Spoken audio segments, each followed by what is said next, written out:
Welcome to the How to Be Awesome at Your Job podcast, the show where brilliant professionals share how to sharpen the universal skills required to flourish at work. Enjoy more career fun, wins, meaning, and money with your host, Pete Makaitis.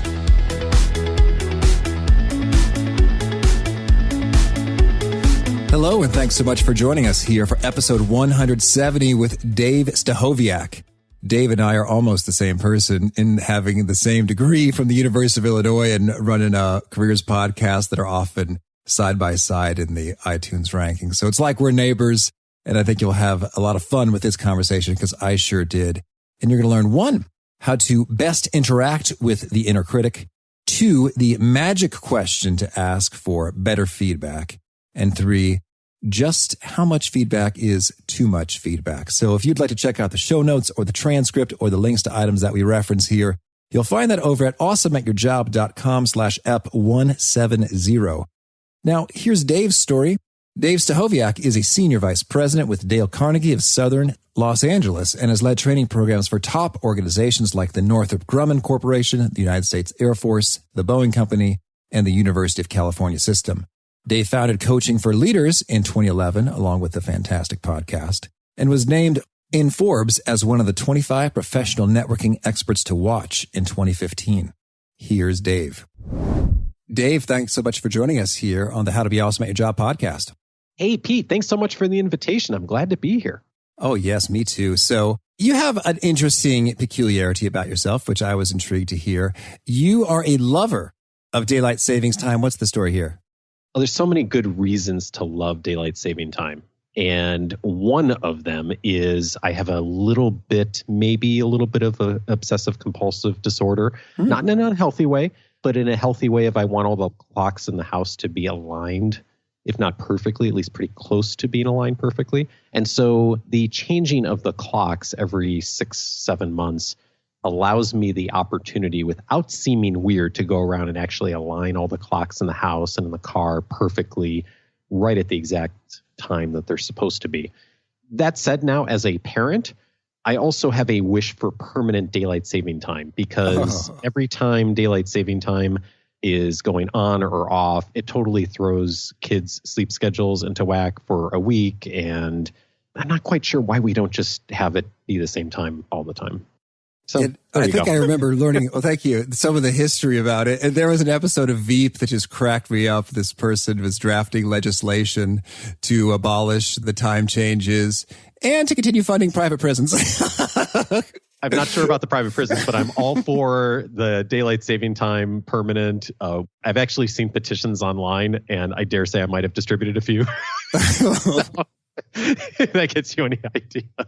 Oh, you're a man of principles. And maybe final follow-up on the daylight savings time is, what is your master time that you're operating from? Is it from your phone, or how do you reference that? Ooh, nice. It was the iPhone, and now it is my Apple Watch, because I've read a number of articles about the preciseness that Apple has utilized with the watch. And it turns out Apple went through all kinds of lengths to ensure that the time on Apple Watches is as precise, as close to the atomic clock as you can get. That's reasonable in a consumer product. And so next time you're at your New Year's Eve party, go find the person with the Apple Watch, because they're the ones who know exactly when New Year is turning. Oh, boy. Well, so you have an eye for precision then.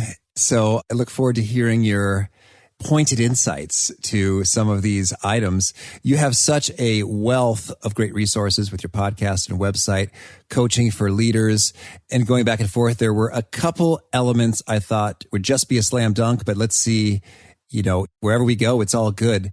I was really intrigued to hear some of your perspectives, first of all, about silencing the inner critic, which I think plagues many of us. What's the story there? Well, it's interesting, actually. We talked about daylight saving time and the precision that's involved with it, because the irony, perhaps, is the work that I've done over the last 10, 15 years in people development.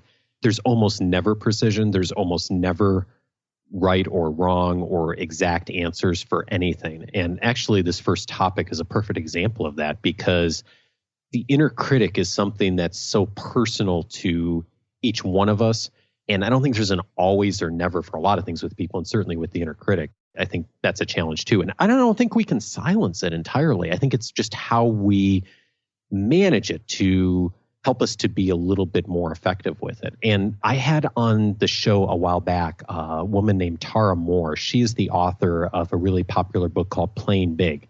And she was a really good teacher for me in this way, because the traditional advice is that when we hear someone's inner critic coming out, when they're telling us, oh, I can't do this, or I'm going to struggle with taking the next step on this, or we hear a lot of fear. The traditional response for leaders and coaches and managers is, how do we build that person up? How do we help them to enhance their confidence?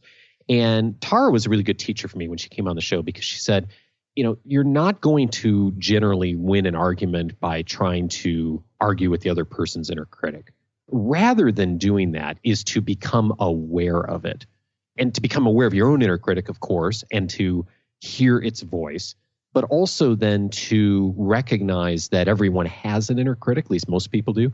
And if you are allowed the permission to help the other person to perhaps get some clarity on what their inner critic's saying, what it sounds like, and how do you then transcend that and move beyond it and not silence it, but move forward in spite of it. Well, that sounds like a great approach. Could you maybe bring that to life with an example? Can I give an example of myself? Absolutely.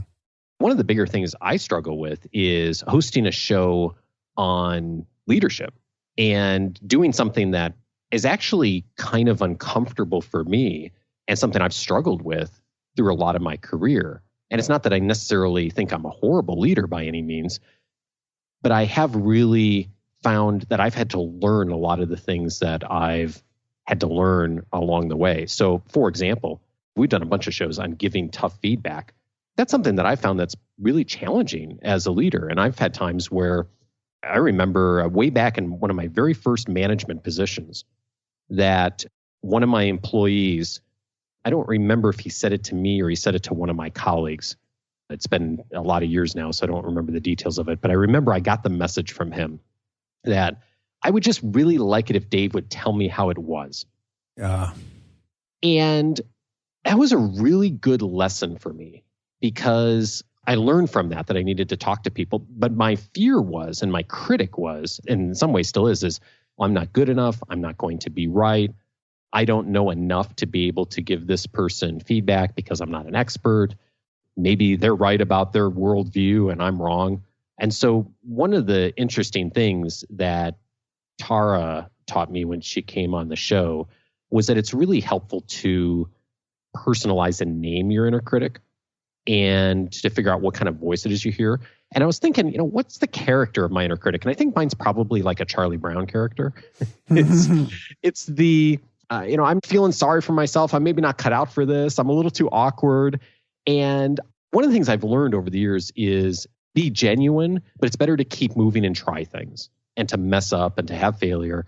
But getting stuck in that really uncomfortable place of just frozen and in fear is not a good place to be. And so I think that's where getting clear, at least for me, is getting clear on the inner critic has helped, of recognizing when it happens and then moving forward in spite of that fear. Well, that's great. When you give it a name or a character, it becomes more distant by definition. Like, this is not me.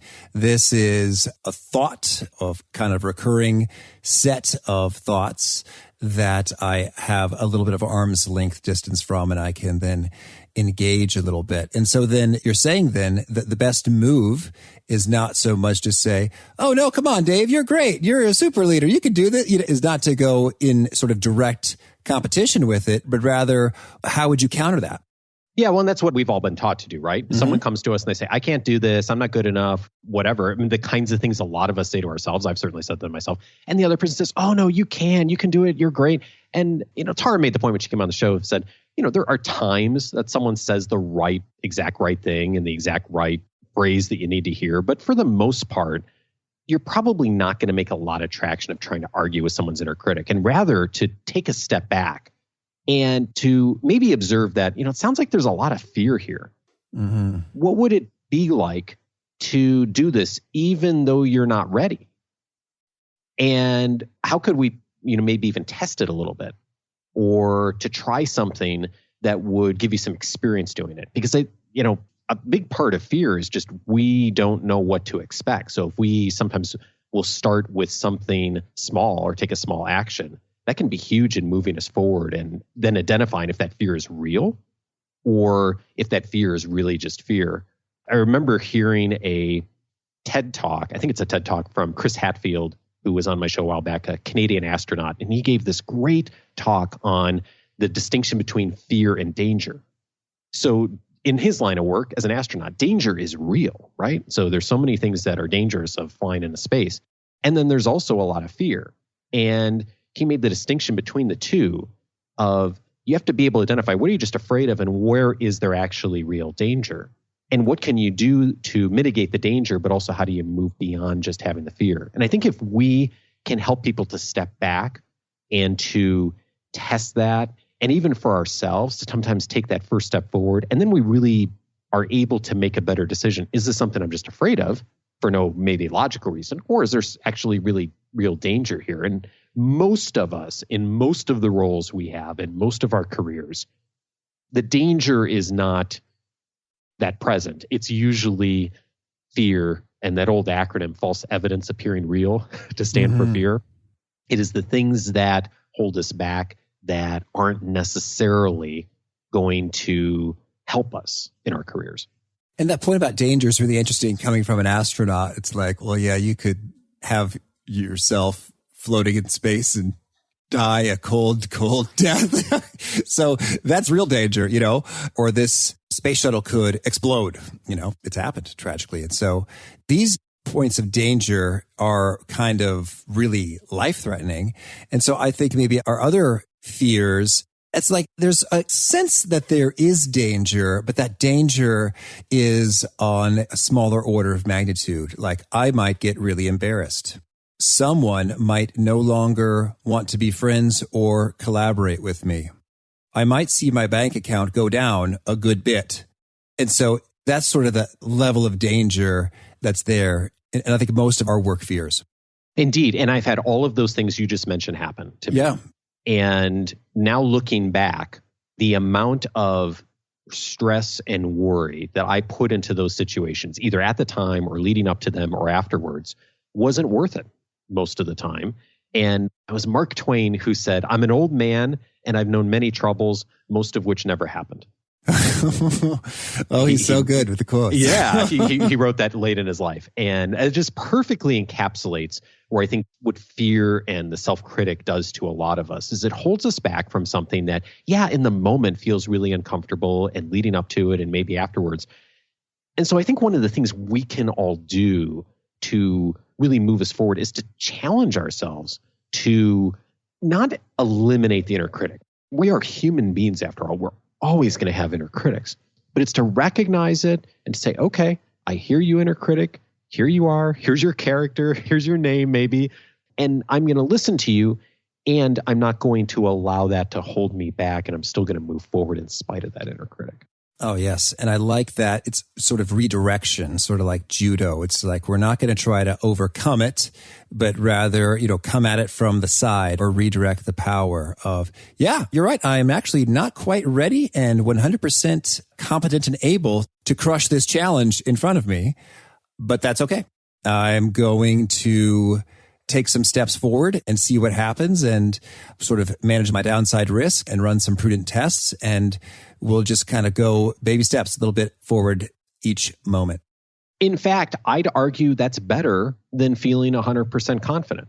Oh, because one of the things that I think we all discover as we go through our careers is that most of the time, the things that are really the big opportunities for us, the things that are big career moments are things that we don't have a lot of clarity on. And one of my very favorite quotes on leadership comes from Colin Powell, who said, use the formula P equals 40 to 70, in which P stands for the probability of success and the numbers indicate the percentage of information you've acquired.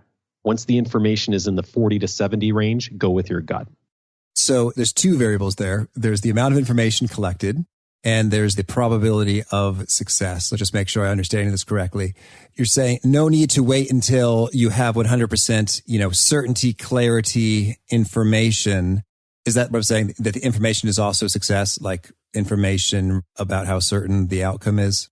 Yeah, indeed. So the mistake for a lot of us is to wait till we've got 90, 95, 100% of the information and assuming that we're going to have more success because of that. And the reality is we're never going to have 90 or 100% of the information. And so we have to go with our gut based on the information that we have. So, I think what Powell's saying is, we got to do our due diligence to collect information, to get all the facts, to investigate, do research on things when we're making decisions in our career, when we're making decisions as leaders, when we're making decisions about family and kids and where do kids go to school and all those kinds of things that we do in our lives. But we can't be paralyzed by the nagging voice in our head that says, you got to get more information, you got to get more data. We sometimes have to move forward in spite of that. And one of the things I've learned in having a podcast over the last 6 years, Pete, is that I need to not have everything all figured out, because my default setting, for lack of a better term, would be to wait till I have 90, 95% of the information in most situations. And I have learned many times now over the last few years that if I will try things and test things, that I'm much more successful in the long run rather than waiting till I've got it all figured out and feel perfectly comfortable. I love it. Thank you. And as we were talking, it's funny. I'm thinking, okay, what percent am I going to be cool with? And I'm thinking, well, 67% means it's like I'm better than 2 to 1. So, Exactly. So that'll be my threshold near the limits of Colin Powell there. So, well, this is enriching. Thank you. And so now I want to talk a little bit about, in the realm of feedback, since we're talking about the inner critic, and one piece that you were concerned about for yourself was the giving of feedback. So I'd like to kind of go on both sides of that feedback coin, both the giving of it and the receiving of it. That's been a real theme over the course of the show here in terms of there's a lot of fear that's associated with it, and then also a huge opportunity associated with the giving and the receiving of feedback. So could you share with us some of your learnings and best practices first on the giving feedback side?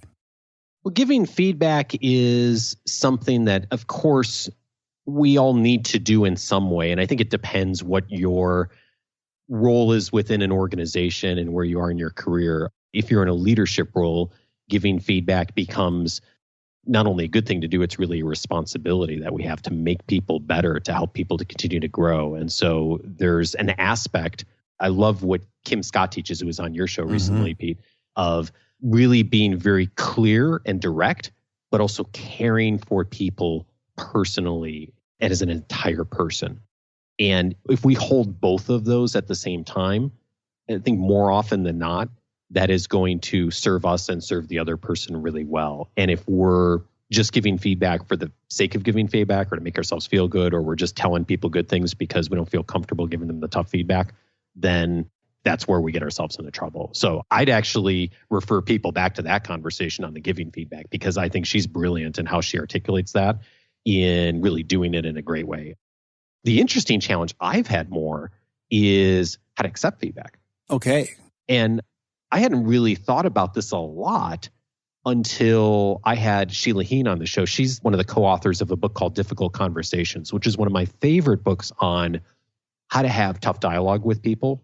Right. And she had a book that came out not too long ago called Thanks for the Feedback. And one of the things that they found as they went around the country and were teaching the Difficult Conversations material is that a lot of people were struggling with how to accept feedback. And how do you determine if feedback is good and valuable? And how do you actually get some good feedback? And what do you do with that information when you get it? And so I, like a lot of people, was under the impression that the best way to get feedback is to fairly consistently ask people this question, which is, do you have any feedback for me? Yeah. And I've been doing this for years. In fact, most of the time when I would finish a project with a client or a training course or a coaching engagement or anything, I would often ask at the end, do you have any feedback for me? And usually the answer would be fairly vague. It would be something like, oh, that was really good. Or no feedback. That was the most common thing. No specific feedback. Yeah. It was really good. So I'd always hear some version. I shouldn't say always, but I'd often hear some version of that. Once in a while, someone would say something that was helpful, but it's kind of a broad question, and I would get a pretty broad answer. But I never really thought that much about it. I just thought, I'm doing a good job, right? I'm a good person. I'm a good employee. I'm a good leader. I'm asking for feedback regularly, and people are saying generally nice things, so I must be doing a good job. So what I learned from Sheila Laheen when she was on the show is I wasn't asking the right question. Mm-hmm. Because when you ask a general, broad, vague question, you get a general, broad, vague answer. So one of the things she points out in her book, and she coached me on, is asking this question. What's one thing you see me doing or failing to do that holds me back? Mm-hmm. Now, the power of that question is it's assumptive, first of all. So it assumes there is something that isn't working. And I think the other powerful piece about it is that it's one thing. So you're not asking for, give me a dissertation on everything I've done. It's give me one thing that you see me doing or failing to do that's holding me back. And so when I first heard this question, I was like, oh, that's interesting. I'm going to try it. So the next day, I went in and had a meeting with a client, and we had done we had done many presentations before together. It was kind of like a team presentation event. And I'd often asked him at the end of those events previously, do you have any feedback for me? Of course, my standard question. And he'd say something vague or nice. And this time I did the exact same thing. At the end, though, I said, what's one thing you see me doing or failing to do that holds me back? He said, the slides you've designed for this presentation, there's too much information on one slide. If you could put each individual point you're making on one specific slide and make it more graphical, it would look a lot better. Now, by the way, Pete, I have taught slide design for years. So the irony was sort of funny. But I looked at my slides afterward, and he was absolutely right. I was not following some of my own design guidelines that I'd been teaching, and I had put too much on the slides for this particular presentation. And I looked at him, I said, that's great feedback. Thank you so much. And I did it differently the next time. And so it was really funny to me because here's someone I had been asking the feedback question to for actually a couple of years prior to that, and had never heard anything really that valuable. But all of a sudden, I changed the question I was asking, and I got something that was helpful to me and ultimately to him very, very quickly. That's fantastic. And because it's realer and assumptive, what's one thing you see me doing or failing to do that holds me back? I think it also requires, as with great feedback conversations, an extra dose of courage and humility to go there well. Because it's funny, I'm imagining I've got a keynote coming up here shortly. And so I think most of my conversations with the client are just like, oh yeah, that seemed pretty good, huh? Yeah, okay, good. And then that's about the extent. And part of me doesn't want to sort of prompt or incept the client, if you will, to come up with something he or she didn't like. But the other nobler, growth-oriented part of me really does want to know, what is one thing or a couple of things that could make an impact? So tell me, how do you think about that one? I think we all need to make a distinction when we're asking for feedback of, are we really asking for feedback because we want to get better, or are we fishing for a compliment? Yeah. And I have many times been fishing for a compliment. If I look back in my career, when I asked, do you have any feedback? I was hoping they would say something like, oh, you did a great job. That was really good. And I felt good in the moment. Right. But if I look back on some of those situations, I'm sure there are things, and even some I know, that there are things that I could have done better, and things that probably were apparent to at least some of those people I talked to that I could have done better. And if I had asked that question, I would have gotten a lot better a lot quickly. So I think the question comes down to, are you more interested, and I don't mean just you, Pete, I mean all of us, are we more interested in being comfortable, or are we more interested in being competent and in continuing to grow and continuing to learn? And there are times for all of us, for me too, that I'm interested in being comfortable. So I think the real challenge for us is to push ourselves a little bit more to at least, once a day or once a week or once a month or whatever is comfortable for you right now, and pushing your comfort zone a little bit of being willing to engage more so you get more competent in your work. And the people who are willing to do that consistently are the people that are going to get better and better in their careers and ultimately develop skills that'll make them more valuable in the marketplace. Absolutely agreed. And what's interesting though is also when it comes to maybe the fear component or the desire for the comfort in the moment is I think that on the receiving side, when I'm on the receiving side of that question and someone I'm managing or leading is asks me that, it's like a treat. It's like,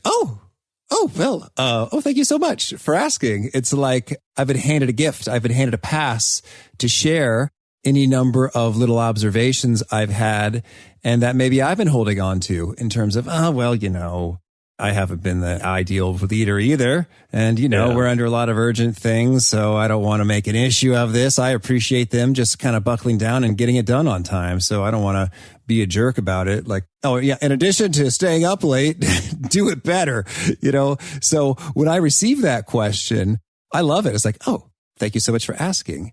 And then I will often end up saying good things anyway, because they're good things to say, and say, and at times, I would really love it if, we were more succinct about the way we expressed this, or it'd be great if we had a little bit more lead time associated with that. And so I love hearing that question. And I don't think I've ever walked away from a conversation that started with that question with a lower opinion of the person afterwards. Like, you know what? Now that you got me thinking about it, you are kind of lousy. That just has never happened. Exactly. And almost every time we miss the mark in some way. So even when it goes really well, even when we perform really well on a project, or we've really satisfied a client, or we've really helped out an employee, there's almost always an opportunity to have done something differently or better. And so part of what is important with this is just doing it more often, because the more often we do it, the more comfortable we get with discomfort. And the more comfortable we all get with discomfort, then it's more about the learning. Then it's less about hearing the critic and the emotions and all that getting in the way. That's still there, but it's quieter. And it allows us to open ourselves up to really challenge ourselves in some new ways. Oh, I like that. So meta. Comfort with the discomfort really opens up doors. I really like that. And I want to hear a bit more talking about frequency of feedback. Because I see this sometimes in literature in which there's millennial bashing or millennial longings being expressed. And this is kind of a hot button issue is some will say, millennials ask for feedback too much. What your job is your job. Or, sometimes I'll read that somewhere online, but I'd like your take. It sounds like you're asking for feedback frequently. Is it possible to do it too much or to be annoying or seem needy in some way? Certainly it's possible. And that said, I think it comes back to what we were talking about a minute ago of, are we asking because we're fishing for a compliment and we need more reinforcement, or are we asking because we're really trying to get better? So I think that that's one of the challenges for each of us to ask and to test ourselves on before we ask for that feedback. And I also think it's really helpful to be real with the people you work with and even the people who are managing you, and also asking the people you're managing, if you're the manager, of what do you need? Mm-hmm. There's nothing wrong with needing to hear positive reinforcement and needing to get some sort of regular feedback. And one of the things that I think the millennials are kind of misbranded on is, they need to keep getting praise all the time. I think one thing that's true is they like getting a lot of interaction and they like being noticed. And that comes with positive reinforcement. It also comes with real feedback too. And so that's something that if you know that you need, I think there's nothing wrong with asking for that. And same thing, I think there's a responsibility if we're working with someone who needs that, is to ask and to find out what people need and what's going to keep them motivated. One of my favorite things to ask in a leadership position, and I often coach the leaders I work with on, is people say, well, I just don't know how to motivate this person. And I don't know what they want or what they like, or should I give them a lot of feedback, or should I give them a little bit, or what do they need? And one of the first things I'll ask is, have you asked them? And almost always the answer is no. And so one of the things that we can do for ourselves is just ask the other person, like, how would you like me to give you feedback? Would it be helpful to get feedback regularly? Is that something you like? Is it helpful to get praise? Does it annoy you? What do you like to be recognized on? What motivates you? What gets you up in the morning? And so that may not be the first conversation you have with someone, but I think early on in a relationship, especially if you're in a role where you're a stakeholder or you're reporting, they're reporting to you in some way, that's a critical conversation to have. And that helps navigate some of that. But to get back to your question, yeah, you can overdo it, of course, Well, does it come down to, are you asking to get better, or are you asking because you're fishing for a compliment? So that's the question I think all of us should be asking ourselves when we're seeking that feedback and in those situations, asking for interaction. Beautiful. Thank you. Well, Dave, tell me, is there anything else you want to make sure to mention before we talk about some of your favorite things? I love the quote from Eleanor Roosevelt, and it's commonly attributed to her. I don't know if she actually said it. Apparently there's some dispute, but she said, do one thing every day that makes you uncomfortable, or do one thing every day that scares you. And I think it's a great professional development plan for each one of us. Is if we do that, and particularly around what we've been talking about, Pete, feedback, our inner critic, having some of these tough conversations, if we're willing to push our comfort zone a bit in these areas, it's not that we have to, leap across a building in one day or anything like that, but if we're willing to push our comfort zone regularly, it makes it a lot easier. My very first job out of college, I went to work for a company that had a reputation for very tough, in-your-face feedback. My first manager was the person in the region of the company that had the toughest reputation for that. In fact, she had the nickname of the drill sergeant. Okay. and it was well earned. She was very in your face almost daily about a lot of different things. And I'll tell you, the first couple of weeks, it was really uncomfortable. And after a while, I got used to it, and I actually really appreciated it. And her praise when it came was really appreciated because I knew it was real and it was genuine. And after a while, I got pretty good at that myself because I'd been around her long enough, and I was able to take that. And when I had a team and moved up in the organization, I was better at that than the average person in the organization. And it wasn't because of me per se, but it was because I was willing to work through that tough situation with her and work with someone that was very different than my style. But I learned a lot and I took a lot away from that. So I think courage comes before confidence, right? So getting feedback, if you're asking for it, feels a lot better than when it comes unsolicited. So if you can start to, when you can start to get used to asking for it and having open dialogue and be willing to hear tough things and then do something with them and show people that you're paying attention to feedback, that's huge. That's the kind of thing most people don't do. A lot of people are comfortable with mediocrity in their careers. So if you want to be awesome at your job, like your podcast does, Pete, being awesome is about pushing the boundaries. It's being different than what everyone else is doing. So if you're willing to do that for yourself and for the people around you, you really will tap into the awesomeness. Oh, excellent. Thank you. Well, now could you share with us a favorite study, a piece of research or experiment you found intriguing? Like you, I've been a student of organizational behavior for many years, and I've always been interested in the Hawthorne studies that were done. You're in Chicago, Pete, just outside Chicago back in the early part of last century. And famously, the Hawthorne effect came out of these studies. There was a plant there that researchers went in and they were looking at the differences in work productivity when they changed the lighting in the factory. And one of the interesting things that came out of the studies, they noticed that productivity went up regardless of what they did when they were doing the research. And so what ended up being significant was the fact that workers were being paid attention to. And now there's been some disputes over the years as to how valid some of the studies were and some of the conclusions that came out of it. But there's certainly been enough other studies that have shown that it's really important for us to pay attention to people. And I think that that's key, whether you're a colleague, whether you're reporting to a manager, whether you're talking to a supplier, whether you're raising kids. And there's studies now even that will show that, and I was trying to track down one of them, Pete. I knew you were going to ask about studies, and I couldn't find the reference to it, but I had someone on my show was talking about recognition a while back. And there was a study they were citing that showed that as far as engagement in employees within the organization, that managers who mostly gave critical feedback still had more engaged employees than managers that give no feedback at all. Okay. So you were better off doing it wrong and screwing it up than you were doing nothing. And so I think that's a real call to action when I think about the work I do with customers and clients and in my relationships, of even times when I mess things up, that's better than doing nothing. And it shows care and it shows concern. So that study is just kind of always in the back of my mind, is the importance of showing up every day. Ooh, excellent. Thank you. And how about a favorite book? I'm a huge fan of the book, How to Win Friends and Influence People. I've been working with the Dale Carnegie organization for years.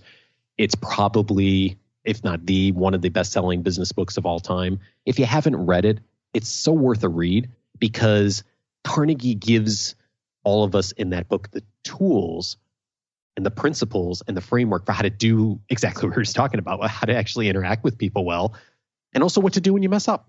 And a lot of the things are common sense, but they're not common practice. And reading that book will help you to really put it into common practice. And how about a favorite practice or habit? Probably my biggest productivity hack is doing a weekly review. Oh, yes. And it's based on David Allen's Getting Things Done system a bit. So sometime between Friday afternoon and Monday morning, I will take an hour and I will plan out the entire week. And I have a checklist that I run through every week. So it starts off with write down 5 good things that happened the last week. In some weeks, it really is forcing myself to write down like, remember good things are going on. So don't just get tied up in all the stress that's happening. So I'll write down 5 good things that happened the last week. I'll kind of look at the last week and then I'll plan my schedule around what's most important. And I spend usually about an hour, sometimes an hour and 15 of planning out the entire week. And most weeks I do that. And when I do, I am dramatically productive all week because I'm not thinking about what should I do next. It's already thought through for me because I've spent one time that week thinking through what are the most important things I need to be doing in order that are both urgent, that have to be done, but also the things that are important long-term that are continuing to grow the business, help my clients, grow my career, all those things. And that is absolutely almost essential at this point and where my career is at for me to do that each week. Oh, thank you. And would you say there's a particular piece that you share, and when you do so, it tends to get, note taken or retweeted or really resonates with the folks? Certainly been a few things over the years, but one of the quotes that I'll put this on Twitter once in a while that really resonates with me. This actually goes back to the University of Illinois. You and I both graduated, Pete, from U of I, and we actually have the same degree. Did you know that? That's right. Yeah. We have the same degree. And so I was thinking about this when you and I were going to talk. When I grew up in Naperville, a suburb of Chicago. And so I would drive to go see my parents from Champaign-Urbana. It's about a 2.5-hour drive. And I had a red pickup truck in college. And I would get my red pickup truck and I'd put in Zig Ziglar tapes. Yes. Zig was like the first guy I listened to that was kind of like in the motivational training space. And I absolutely fell in love with his stuff. And his quote was the one that I've built a lot of my philosophy and my career around and my business around. And the quote is, you can have everything in life you want if you'll just help enough other people get what they want. Yes. It's a winner. It is. Anytime I put on Twitter, there's always a bunch of people retweet it because it's so true. It's so true. Oh, it's good. Thank you. And if folks want to learn more or get in touch, where would you point them? Coachingforleaders.com is the best way to go. And if you're a podcast listener, as you are, since you're listening to this, just Coaching for Leaders is the podcast. Oh, excellent. And do you have a final challenge or call to action for those seeking to be awesome at their jobs? Yeah, thanks, Pete. I think if you found what we've talked about today helpful, I have a free audio course on my website. And since you're listening to a podcast, I think a lot of our listening community really likes audio courses. The course is titled 10 Ways to Empower the People You Lead. If you go on coachingforleaders.com, you can sign up for a free membership. You'll get that course. It's 10 minutes a day for 10 days. And what I've done is I've taken all of the expert interviews I've had over the last 5 years on the Coaching for Leaders show, and I've distilled it down to 10 key lessons. And it's the voices of the people and the experts in each of those lessons. And we've talked about a couple of them today. The inner critic's one of them. But there's 9 other areas there that I think will be really helpful to anyone who's wanting to become more effective in their work and in their life. Excellent. Well, Dave, this has been such a treat talking to a fellow University of Illinois organizational administration degree holder and podcaster and awesome. Player of Zig Ziglar audio tapes whilst in college. We have much in common. It's been a treat, and I wish you lots of luck with your career and show and family and all you're up to. If I had known you were listening to Zig Ziglar tapes in college, we should have hung out more. Oh, yeah. That's true. That question he shares there is such a game changer. What's one thing you see me doing or failing to do that holds me back? And it takes an extra dose of boldness and really looking yourself in the mirror. Are you looking to be comforted? Or are you looking to be competent? And if you got the stomach for it, it will really accelerate your progress. So I think that's so powerful right there. A question that can accelerate a career in a hurry. So again, if you'd like to check out the show notes, the transcript, the links to items that we've referenced here, it's over at awesomeatyourjob.com. ep170.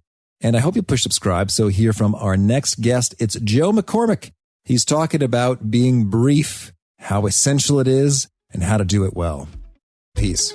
Thanks for joining us for today's episode. To get the most out of this conversation, visit awesomeatyourjob.com to find today's show notes, transcript, and infographic summary cheat sheet. For more entertaining professional skill sharpening, be sure to subscribe to catch the next episode of How to Be Awesome at Your Job.